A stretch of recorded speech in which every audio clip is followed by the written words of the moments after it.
Mis amados hermanos y amigos, bueno, no los veo desde el año pasado, pero bueno, aquí estamos y estamos para que nuestro Señor Jesucristo y su Santo Espíritu nos bendiga grandemente, porque la vida de un creyente tiene que ser por fe y viviendo en la gracia de nuestro Señor, lo que Él ganó en la cruz y la resurrección. La gracia es tan fácil de entender que se hace difícil de hacer, porque se nos parece imposible que cosas tan maravillosas de Dios puedan pasar en hombres y mujeres tan pecadores y tan imperfectos como nosotros. Pero de eso se trata la gracia, de que Dios se vino a vivir dentro de nosotros desde el momento que dijimos, Señor Jesús, yo me arrepiento, quiero que me quites el pecado que me domina, que la conciencia que me acuse sea transformada y que Cristo gobierne dentro de mí. En ese momento empieza la transformación. Bueno, hoy vamos a hablar de uno de mis preferidos en la Biblia. Yo no sé si tú tendrás preferidos escrituras, pero a mí me apasiona mucho la vida del rey David, la vida de Pablo, claro. Indudablemente que el privilegio y el honor se lo llevan los evangelios de mi Señor Jesús y toda la obra maravillosa del Espíritu Santo narrada en Hechos. Pero voy a hablarles del rey David, porque el rey David tiene muchísimo que ver con personas que tuvieron el inicio que tuvo David o que vivieron en la parte de la infancia, la pubertad o la juventud lo que le tocó vivir al rey David y después los errores y pecados de ya el hombre adulto. Entonces vamos a tratar algunas partes, sobre todo de su concepción hasta que se convirtió en rey, que es el tema, porque es sacando de la oscuridad a la luz admirable de Dios en nosotros. Porque recuerda que siempre te he dicho, nuestro Dios es presente. Él en el pasado no trabaja. Él te da herramientas para que te libres del pasado. Él es en el hoy. Y en el hoy te prepara para el mañana. Entonces, tenemos que comenzar por entender en la concepción del rey David lo que él mismo anunció, qué es iniquidad y qué es pecado.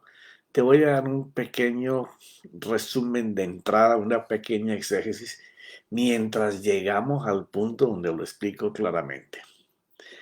La iniquidad es esa maldad que se hace con perversidad. Sabiendo que vas a hacer lo malo, insistes en seguir para adelante. Entonces, abusas de la justicia de Dios para ser injusto. Es decir, todo acto contrario a la moral de Dios es pecado.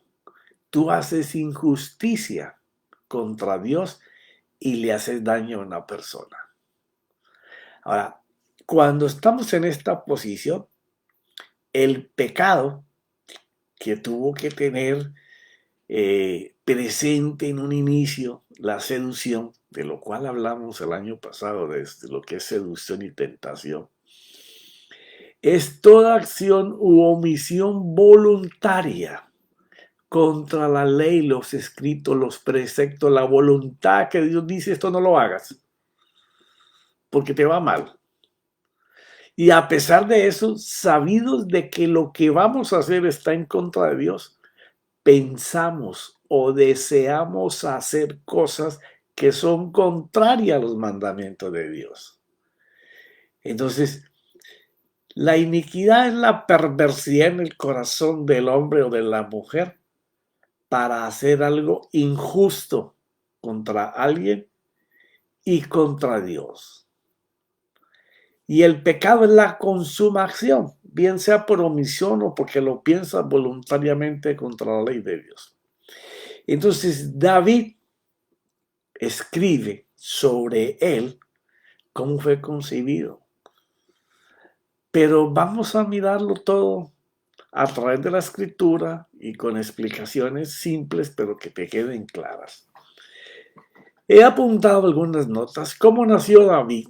¿Quiénes lo concibieron? ¿Qué nos dice la Biblia? ¿Cómo fue su niñez, su infancia y su juventud hasta llegar a ser rey?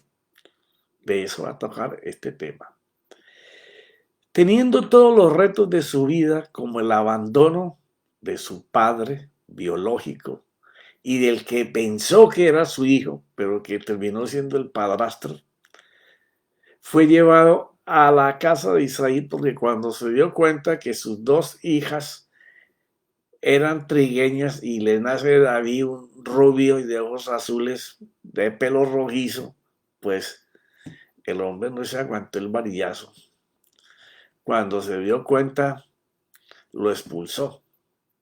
Entonces, es llevado al ser expulsado. En aquel tiempo, pues las mujeres dependían 100% de sus hombres en todo. Hoy la mujer es mucho más liberal, trabaja, se prepara, comparten obligaciones en el matrimonio, si es que son una buena pareja. Y entonces se aparecen allá en la casa de Isaí. Tú te imaginas que tú estés con tu familia y te toque la puerta a alguien y te diga, mira, este es tu hijo. Bueno, se te echa a perder el matrimonio, como mínimo. Pero en este caso, en la cultura de estas personas, en aquel tiempo, un hombre podía tener varias mujeres y las podía sostener y mantener. Pero este fue un hijo que no fue nacido de una concubina, sino de una aventura de momentos, donde los corazones se llenaron de pasiones, hubo la oportunidad, la seducción, la tentación y cayeron. Entonces al llegar ahí, fue rechazado por toda la familia. Entonces, cuando esto sucede, su padre, para protegerlo un poco, lo manda fuera de su casa a que viva con los pastores. Literalmente lo abandonó para que no se le aumentara o tuviera un problema familiar más grande. Porque a la llegada de él, a la familia de Isaí, ya era un problema. Él tenía 7 hijos. No tenía hijas, tenía 7 hijos. Es lo que dice la Biblia. Entonces, él se da cuenta ya en su madurez cómo, a pesar de haber sido creado en iniquidad, en la perversidad de dos corazones que en adulterio no consideraron pecar contra Dios, porque su madre era casada e Isaías también. No tuvieron en cuenta, conociendo de la ley, cómo era castigado también para tener relaciones. Y entonces tampoco tuvieron en cuenta el daño que le iban a causar al esposo ausente. ¿Y por qué el esposo ausente? Porque me imagino que si Isaí tuvo relaciones con la esposa que no era la de él, era la que más tarde vamos a estar dando el nombre según los libros hebreos.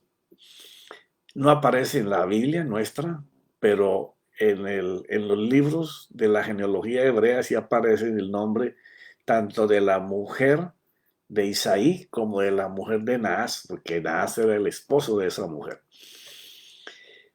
Y todo se da porque las mujeres en aquel tiempo también pasaban mucho tiempo solas por cuestiones de que si su esposo trabajaba agricultura o ganadería, tenía que ir a pueblos vecinos a vender sus productos y a negociar cosas para llevar para su casa.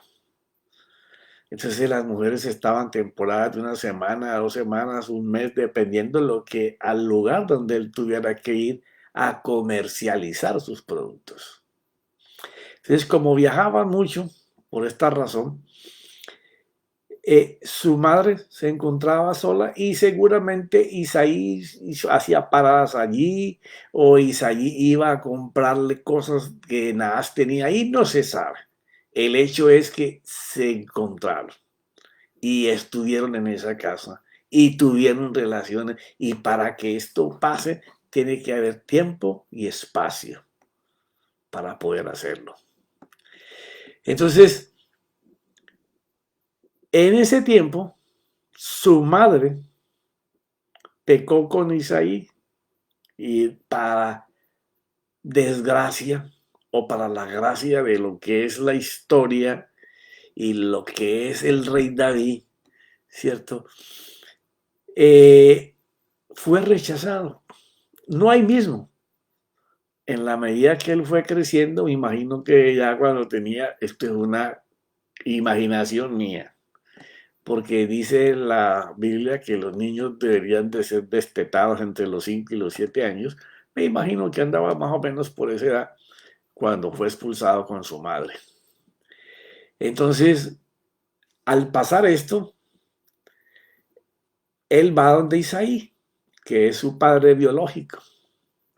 Pero cuando Isaí siente ese peso y la vergüenza delante de su mujer y de sus hijos, para evitar problemas, lo manda con los pastores, lejos de la casa, a que se refugie, duerma y aprenda y coma con los pastores que él tenía, sus empleados.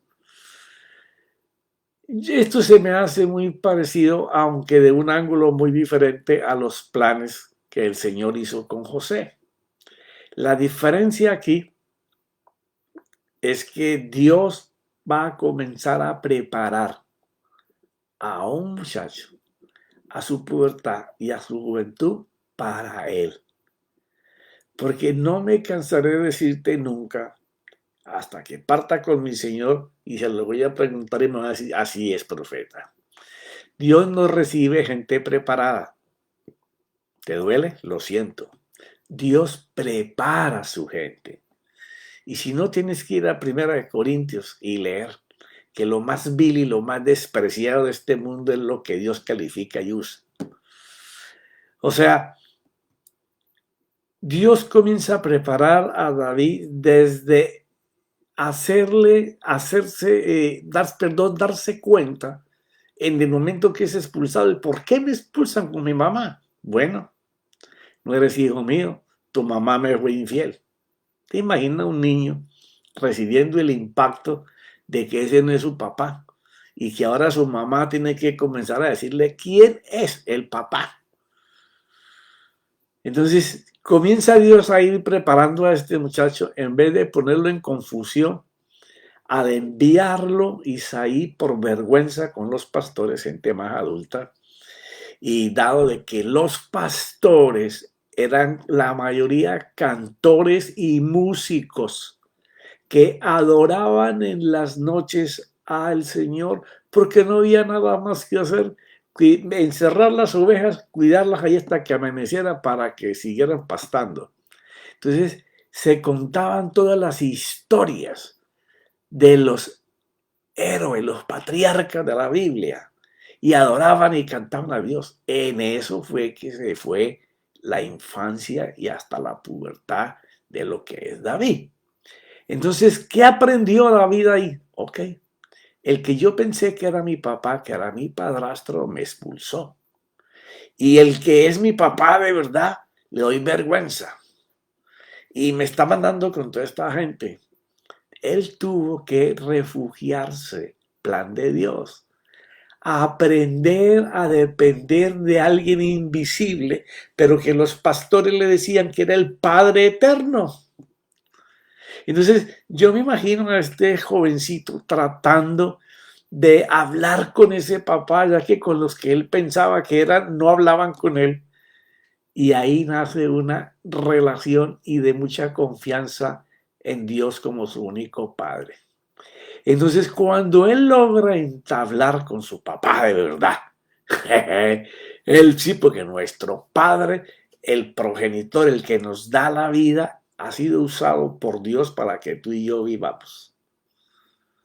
Igualmente cuando una persona parte, tú no perdiste la persona. La persona fue llamada a estar en un estado mejor. Tú no la perdiste. La vas a volver a ver seguramente. Claro. Si la persona murió en Dios, y si no murió en Dios, también lo vas a ver por ahí abajo.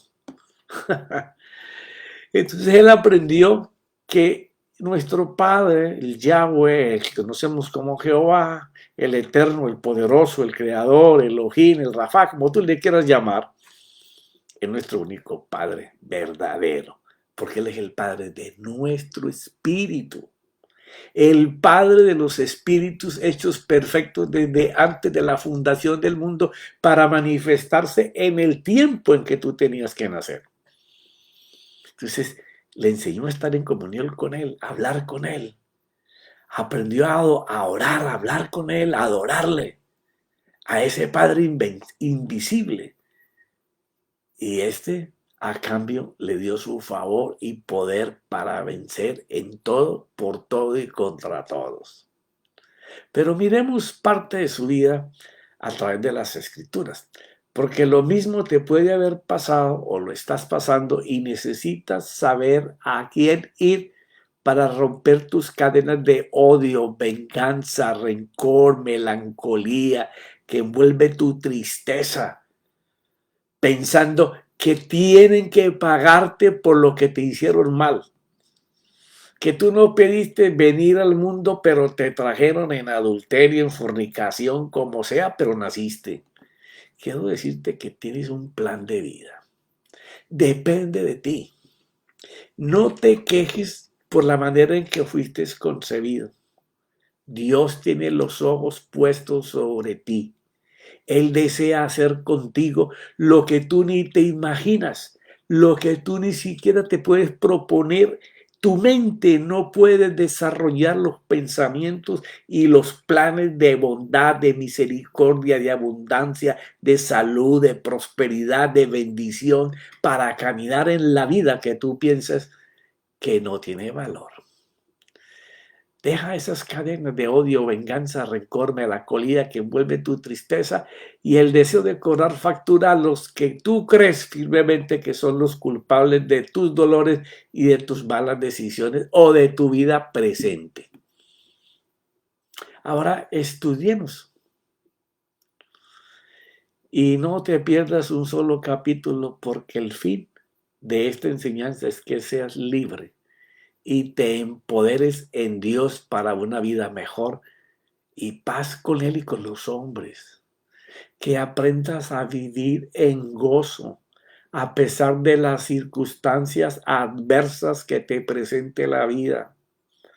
Que no seas una persona que, como Isaí, estaba maquinando juntamente con la mamá de David cómo adulterar y fornicar, que era planificando cómo hacer mal, a pesar de que sabían que a Dios no le gustaba y que iba a haber juicio por eso.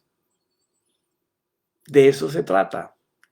Ten la Biblia en la mano como base para que comencemos a investigar esto y reflexionemos sobre esto. Empecemos donde ya el rey David rey y escribe el Salmo 51. Y te voy a llevar al versículo 5 y vamos a ver por las escrituras por qué David escribió esto. Dice, he aquí yo nací en iniquidad o en maldad, algo premeditado, así fui formada. Y en pecado me concibió mi madre. Cuando yo estoy leyendo esto, o sea que desde que la madre de David lo concibió, sabía que estaba pecando, porque era mujer de un solo hombre, Naas. Y a pesar de eso, ella fue seducida, tentada y pecó y cayó, a sabiendas de que estaba haciendo lo malo, de que era un hombre casado como ella. ¿Ya? O sea, es algo en donde el pecado tomó su raíz desde que, sabiendo de que es malo y se hace mal y se le va a hacer daño a una persona y se va a pecar contra Dios, a pesar de eso, las emociones los dominó y lo carnal, la pasión, vino. Y entonces cayeron en eso y el resultado es David. Entonces, la palabra iniquidad en el hebreo, en el texto en que está escrito, es la palabra avon, que del hebreo significa hecho con perversidad a la moral y contra lo que Dios dice. Consecuencia, pecados, porque se torció lo bueno para hacer lo malo, a sabiendas de que era malo, con perversidad se actuó, con infamia y sin ninguna vergüenza contra Dios ni contra el hombre que no estaba ahí. Eso es lo que dice el hebreo de iniquidad. Pecado es la transgresión constante de un precepto o ley. O sea, esto me da a entender cuando David usa la palabra iniquidad y pecado, hizo una diferencia porque él tuvo que haberse dado cuenta, su madre le contó, algo tuvo que saber para escribir las dos palabras separadas, porque el pecado es algo continuo que va contra los preceptos o la ley o la ordenanza establecida por Dios. ¿Cómo pasó esto con la madre de David? Pues sí lo hizo, y lo hizo bajo adulterio. Debe haber una explicación sobre esto que la podamos respaldar. Entonces ahora te voy a invitar a que vayas a Samuel, el capítulo 17, del 24 en adelante. Vamos a ver en dónde fue, en qué familia nació David. Entonces aquí nos encontramos al rey David huyendo porque Absalón, su hijo, lo quiere destronar para ser rey él. Y entonces mira lo que se juega aquí y es de mucha atención y ponerle mucho cuidado. Llegando David a Mahanaim, perseguido por su hijo, para refugiarse allí, Absalón, que es el que lo estaba persiguiendo, pasó el Jordán y con él todos los hombres de Israel. Absalón nombró a Amasa, jefe del ejército, en lugar de Joab. Fíjate estos dos nombres. Esto es una cosa increíble cuando tú te detallas esto. Absalón era el general de David. Entonces lo destituye su hijo para colocar a Joab. Pero ¿quién son estos dos hombres? Ya lo vamos a ver. Amasa, el que votó a Absalón, era hijo de un hombre que se llamaba Itra. Este Itra era un israelita, el cual se había llegado a Abigail, hija de Naas. Ok, mira esto. Abigail era una de las hijas de Naas, que era hermana de David por parte de madre. Al tiempo tenía una hermana, otra que se llamaba Serbia, que era la madre de Joab. O sea que los dos tíos, los dos tíos del rey David estaban con él, pero en posiciones diferentes. Ahora a uno de los tíos, que se llama Amasa, lo destituye a Absalón, pero nombra en su lugar al otro tío, a Joab. O sea, los dos tíos de David eran generales, pero uno estaba con Absalón y el otro con David. Y acampó Israel con Absalón en la tierra de Galaad. Cuando David llegó a Mahanaim, Sobi, hijo de Naas, de Raba. O sea, ahora aquí se nombra a un hijo de Naas, pero que no es hijo de la mamá de David. O sea, recuerda que te dije al empezar que ellos vivían en una posición de tener varias esposas o concubinas. De los hijos de Amón, Maquir, hijo de Abil, de Lodebar y Barzellai, galadita de Rogelim. Trajeron esta gente, está contando ahora, las dos hermanas que son de la misma madre y un medio hermano de las muchachas, ¿cierto? Que es hijo de otra mujer. Y que él se juntó con una gente para traer camas, trajeron camas, copas, vasijas de barro, trigo, cebada, harina, grano, tostado, habas, lentejas, semillas tostadas, miel cuajada de las ovejas, queso de vacas, para que comieran David y el pueblo que estaba con él, pues decían, el pueblo está hambriento, cansado y sediento en el desierto. Bendijeron al rey David y a sus tropas. Quiero decirte que este muchacho, que es algo que vamos a ver mucho más adelante, este Sobi mata al último gigante de los filisteos. Y lo vamos a ver más adelante. Porque cuando David cogió 5 piedras, él no cogió 5 piedras por si le tiro una y fallo, cojo la otra. No, no tenía ese chance. Él tenía que pegarle en el primer tiro, porque si no en el segundo tiro, Goliat le había cortado la cabeza. ¿Por qué David cogió 5 piedras? Lo vamos a ver mucho más adelante. Era tanta la fe y la confianza de David en Dios que cogió las 5 piedras de los 5 gigantes que tenían los filisteos. Yo mato a este, pero si viene el segundo, el tercero, el cuarto, el quinto, también los voy a matar. Pero más adelante lo vamos a ver por las escrituras. Pero se me terminó el tiempo. Se me terminó el tiempo. Bueno, la reflexión de estos primeros versículos demuestran que había una familia cuyo padre era Naas, que tenía 2 hijas llamadas Abigail y Sardia, y que tenía un varón con otra mujer llamada Sobi. Dice el Talmud en el hebreo que aparece identificada como Niset, la madre de David. Pero en Isaí, la madre de sus 7 hijos se llamó Ribca, que quiere decir Rebeca. Y es aquí que comenzamos a desentrañar todo el árbol genealógico de cómo apareció David en el hogar de Naas y después en el hogar de Isaí. Pero, como se termina el tiempo, yo quiero darte una pequeña reflexión muy personal. No importa en tu presente cómo fue tu concepción, tu niñez, tu pubertad y tu juventud. ¿A quién importa eso? A la conciencia que te juzga y que te acusa y que te pide venganza.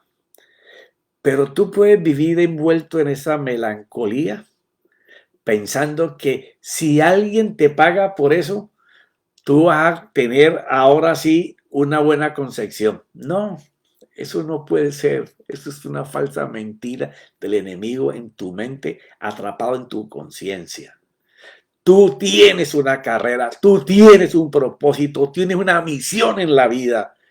Tú no naciste por accidente. Tú naciste porque Dios te estaba mirando, Dios te estaba viendo y Dios ha planificado todas las cosas. Él va a usar todo lo malo que te ha pasado para bien, para que de eso malo Él saque sustancia para que te va a llevar al nivel que tú ni piensas ni imaginas. Nuestro Señor Jesús no hace mal, nuestro Padre Dios no lo hace. Él no te tienta, no tiene por qué hacerlo porque entonces no te conocería. Él va a usar todo lo que ha causado tu vida desde la concepción hasta hoy, todo ese dolor, toda esa cantidad de montañas, de obstáculos, de problemas que has tenido que pasar y vencer, para que con esa experiencia te va a usar en un nivel diferente de fe, de confianza, de esperanza, de fortaleza, de temple, de amor por la humanidad y por tu prójimo. No te caigas, levanta la cabeza, porque tú eres la niña de los ojos de Dios. Y Dios te está mirando, delante de Él estamos desnudos. ¿Qué califica nuestro Dios? Nuestras intenciones. Cambia tus intenciones para que tu futuro sea diferente. Si tú quieres cambiar tu vida, proponte cambiar tus intenciones, los malos pensamientos, esa iniquidad que pensamos permanentemente en cobrar, en hacer venganza, me tienen que pagar, los culpables tienen que pagarlo. No, ya eso pasó. Ya eso es historia, es tu vida. Y tu vida, si quieres ser feliz y alegre, no lo va a hacer nadie por ti. Tienes que hacerlo tú. Y te digo de ya, para que arranques, si no tienes al Señor Jesucristo y su Santo Espíritu como el timón de tu barco, vas a naufragar. envuelto en tristeza, amargura, rencor, venganza, esperando que te paguen los que ya pagaron, porque no hay ningún pecado que no traiga consecuencias. Así que, adelante, levanta tu cabeza, ponte derecho, mira hacia el frente, avanza, conquista, guerrea, batalla, pero triunfa. Y triunfa en el Señor. Tienes una herencia divina, que más adelante voy a estar hablando en otro estudio de la herencia divina que tenemos en Dios, partiendo de que se nos metió por dentro y vivía adentro. Mis amados, espero que las enseñanzas de este año nos traigan buenos fundamentos para vivir en la gracia de nuestro Señor Jesucristo y su Santo Espíritu. Amén y amén.